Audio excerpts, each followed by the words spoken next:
Chapter 12. Bruce Lucent limped out onto the patio in the hot light of the late afternoon sun, carrying a tray where a mound of freshly chopped up hamburger gleamed red and white, like a pile of bloody spaghetti. Somebody touch my spaghetti!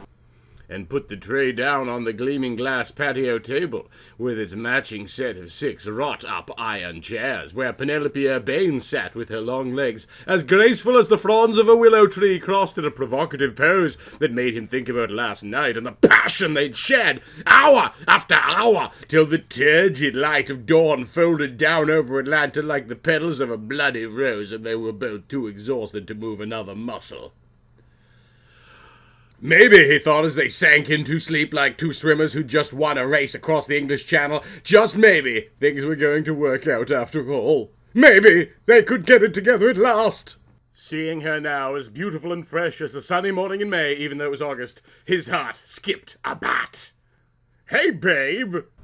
"Hi, babe," Bruce offered. "Wanna grill some hamburgers?" The happy expression fell off of Penelope Urbane's finely featured visage. She pressed her slender hand to her moist red lips and shook her lustrous red hair back over her shoulders, bouncing like the vibrant mane of a thoroughbred horse. "Is that meat?" she gasped, her eyes the color of a warm blue sky in springtime falling onto the tray.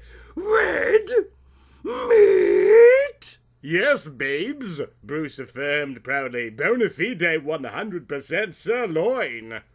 Penelope fluttered, her cornflower blue eyes still stuck to the tray. "It's really grizzly." "Honey, don't you like hamburgers?" Bruce wanted to know, crestfallen. "That beef is chocked full of protein." Bruce grinned contagiously, and we could both use some protein after last night, if you know what I mean. "But don't you remember, Bruce?" Penelope reproached, her sapphire arms now grasping his. "I'm a vegetarian!"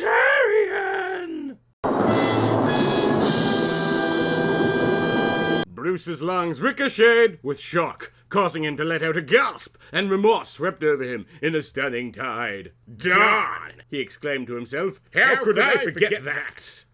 "Well, babe," Bruce stumbled, I'm really sorry. I guesses should have picked up a carrot or something while I was at the store." It's okay, honey." Penelope tried to smile forgivingly, but he could see the betrayal in her limpid azure eyes, exactly like she'd said it out loud. I'm not really all that hungry. I'll just watch while you and Isidore eat. He is coming, isn't he?" Phrasing? "He's enright right now." "Good! I was hoping he would," she commented softly.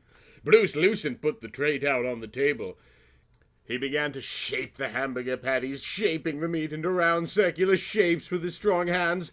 Usually he caressed the hamburger like a lover, loving the way the soft red meat squished yieldingly between his hands, and the sensuous sucking sounds it made when he pulled his hands away once he got the round shapes just the way he wanted them. Not too thick and not too thin, not too wide and not too small, but just right, like the 3 bears. "Somebody touch my spaghetti!" Except it was hamburger and not porridge. He was an artist with hamburger. Everyone said so. But today it wasn't good like usual. The way Penelope's exquisite features had fallen when her eyes swooped down onto the meat had taken roots inside his brain like the tentacles of a poisonous black spider. "I let her down again," he berated himself savagely. "I betrayed her again. Why didn't I remember that she's a vegetarian?" he ruminated to himself worriedly.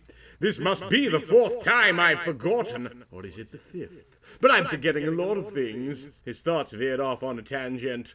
So many things I can't remember since my accident, like making hamburgers with my mother. He remembered a lot about his mother. Too much, in fact. The alcohol binges, the beatings, the way she'd sit in front of the TV, smoking crack and watching infomercial. The time the cops had to come to the house because she'd set the dog on fire. He'd loved that dog. Fluffy, his name had been, and there were times when he'd been sure that he was his only friend. The time she went into his closet and cut up all his clothes. The time she stole the money he'd saved up from his crappy evening job at the roller rink and spent it all on nail extensions. The way her fat legs bulged inside her spandex stirrup pants, so different from Penelope's slender frond-like limbs. The way she'd cut him down all the time, laughing at him, telling him he'd never amount to anything, never get anywhere in the world. Well, Ma, you aren't laughing now, he asserted to himself. I'm not a pimply wimp anymore. I'm a stud, a rich businessman with a fabulous house and a voluminous red-headed girlfriend, and lots of friends. How does you like them hamburgers? He'd always wanted to shout those words into her fat face, her ugly, fat, hateful face. With its garish caked-on makeup and glittery paste on eyelashes, but she died before any of the good stuff happened, and he'd never gotten to yell it into her fat face like he wanted. She'd choked to death on a cocktail frank while watching infomercial.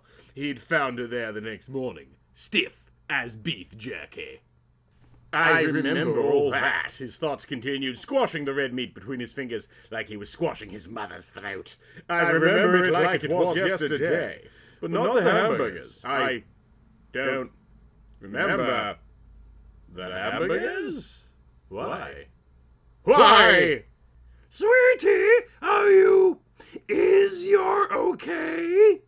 Came Penelope Urbain's soft voice, sliding into his tortured thoughts like a cool shaft of evening rain into the fiery heart of hell. You look like you're trying to crush it or something, she exclaimed worriedly. Bruce loosened, gusted a sigh that siphoned up from the bottom of his heart and hoisted his thoughts up out of the black, stinking mineshaft of memory. Mom was dead. She'd never laugh at him again. That part of his life was over. He didn't have to think about her now. Who cared if he couldn't remember the hamburgers? He'd learned how to make them himself. Yeah, Ma, he affirmed, a contemptuous smile squirming across his well-shaped lips. I learned it all myself.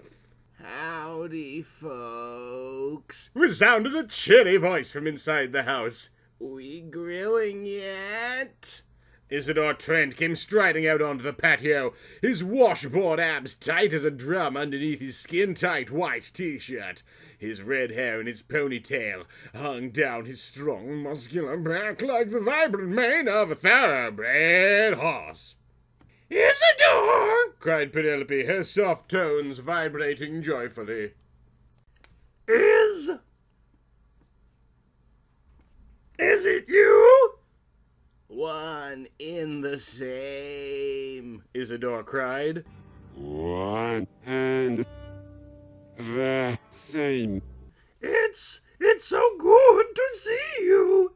Great to see you too, Pen, Isidore exclaimed, turning to Bruce. Say, Bruce, great patties.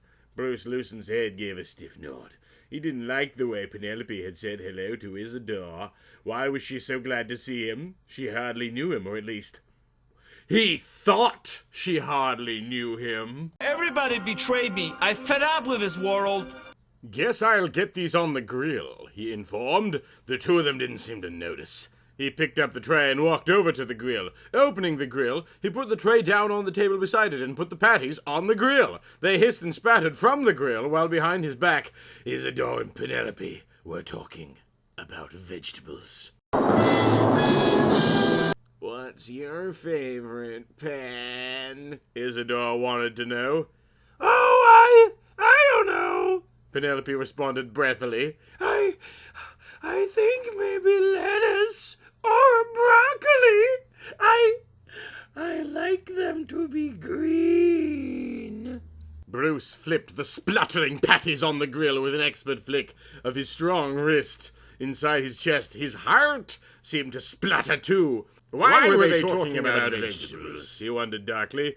Well, Penelope was a vegetarian, but he'd never known that Isidore cared about things like that. I'm an artichoke man myself, Isidore declared. Give me a good artichoke any time. You know, his confident voice kicked down a notch. It's the way you have to peel them, one leaf after another.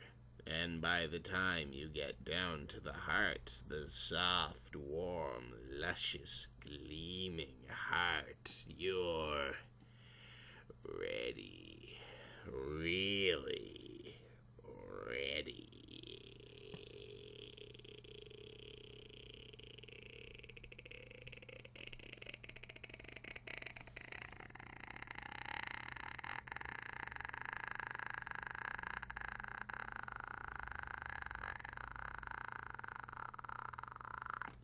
Isidore! Penelope fluttered with his soft voice. I didn't know you were so poetic. There's lots of things you don't know about me, Pen. Isidore asserted confidently. Lots of things. This is wrong! But Bruce's thoughts told him it was all going wrong, and he didn't know why. Bruce loosened piled the now overcooked patties back onto the tray and carried them over to the patio table where Isidore and Penelope were now laughing heartily at something Isidore had said. He banged the tray down on the table, the glass making a ringing sound that echoed the ringing that was sounding in his ears, a ringing of fury, a ringing of despair. He was losing her, but he knew it. Last night had been an illusion. Some brief spurt of happiness, that was all. It hadn't meant anything, not to her. It was all going wrong. There, he growled, his tone of voice betraying his deep-seated anger. The burgers are cooked. Penelope drew back from his rough behavior, her lovely face shaping itself into puzzled lines. Honey, she ventured. You sound so angry. I'm not angry, Bruce denied. Pulling out his wrought iron patio chair with a clatter, he hurled himself down on it, his actions contrapunting his words. He shoved the tray toward them. Go on, eat them. Isidore surged to his feet, his rock-hard muscles rippling and his red tail bouncing. I don't think Pen wants to, he barked.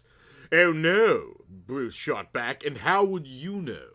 Maybe I know more than you think I do, Mark. Because Isidore tilted forward, his eyes clutching Bruce's like pincers, his tone low and menacing. I know she's a vegetarian, which you, my friends, seem to have forgotten. Penelope let out a soft gasp. Bruce sat like a statue turned to stone, feeling despair engulf him like a black blanket of horror, dragging itself over all his senses. Isidore is right, he acknowledged to himself in heart-rendering misery. I did forget. It's all my fault. Ready to go, Pen? Isidore demanded masterfully. I guess so. She hesitated. Isidore gave Penelope his arm, his rock-hard biceps bulging under the sleeve of his white t-shirt like potatoes in a flour sack. Hesitatingly, she took it. Together, they strode out of the patio and vanished into the night, leaving Bruce sitting forlornly at the table, staring at the hamburger patties on their tray, smoking like the charred ashes of his dreams, while inside his head he was listening to his mother's laughter. Georgia on my mind.